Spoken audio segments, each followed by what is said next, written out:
Welcome to Hiatus Week 11. Even while I'm taking some time off, I wanted to continue showing up for you and pursuing my passion, which is to help people break free from societal norms and rethink everything they know about relationships. I truly believe there's a new paradigm for relationships being birthed, one grounded in the concept and foundations of relationship diversity. So, to keep the conversations alive, I've taken a look back at my 2 years of episodes and noticed some exciting themes emerging. Each week during my hiatus, I'll post a specially curated playlist of episodes centered on a specific topic. Then you'll find links to those episodes in the show notes to help you dive deeper into areas that might resonate with where you are in your journey. Let's continue exploring, growing, and embracing the expansiveness of relationship diversity together. This week's theme revolves around self-care, self-inquiry, and self-work.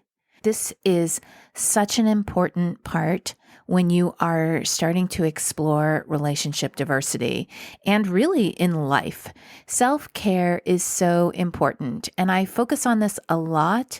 And so this playlist is longer than many of the others with 7 tagged episodes. So the first one I'm going to put in this playlist is episode 20, Self-Care is Not a Luxury. I believe that self-care is essential. It's a way to connect to ourselves, to get to know ourselves intimately. By knowing ourselves intimately, we're more able to have fulfilling, heart-connected relationships with others. But how do you start a self-care practice and stick with it?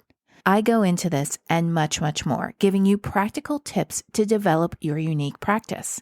And I do this from experience. I have just begun my 9th year of daily yoga practice, and I have a very busy schedule. 9 years ago, I never thought it was possible, but here it is, and I'm going to share with you how I made it work for me. The next episode I'm going to tag in this playlist is episode 81, Your Body Never Lies, How Somatic Therapy Can Catapult Your Diverse Relationship Experience with Dedeker Winston and Orit Krug. So do you feel like you've been working on your stuff for years and yet can't seem to release old hurt and trauma? Have you listened to hour after hour of podcasts, even this one, read a bookshelf full of books and yet still feel uncomfortable in a diverse relationship dynamic, even if it's one you really want?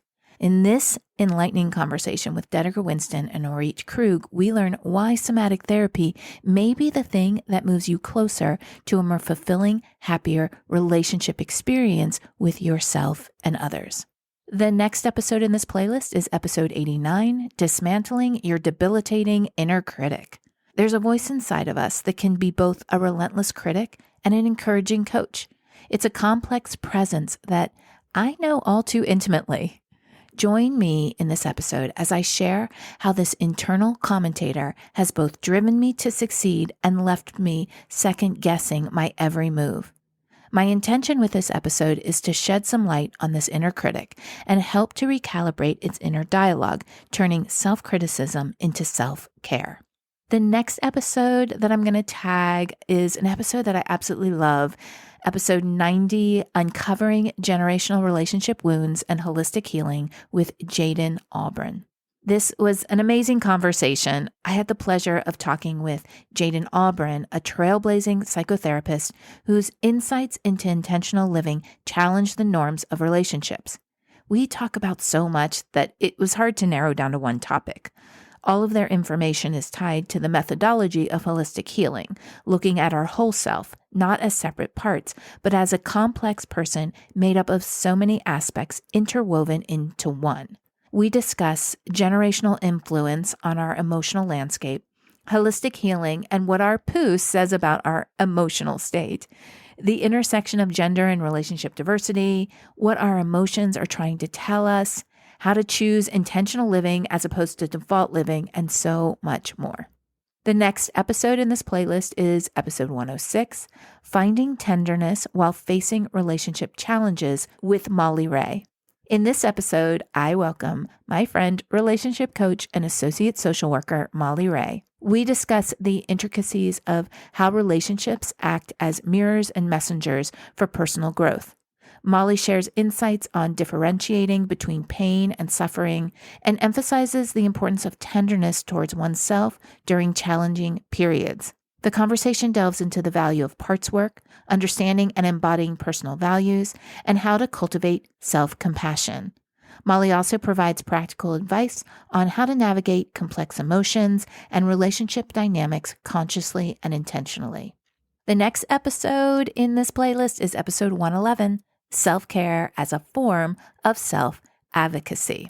This is a solo episode where I discuss the essential practice of self-care, emphasizing its role as a form of self-advocacy. I share my personal journey of integrating a daily self-care practice, advocating its importance for maintaining balance and well-being.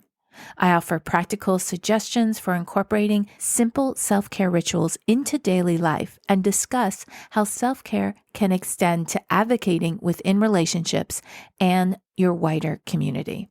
The last episode in this playlist is episode 116, Fear's Role in Relationship Exploration and Growth. In this solo episode, I explore the multifaceted nature of fear and its role in personal growth and relationship diversity.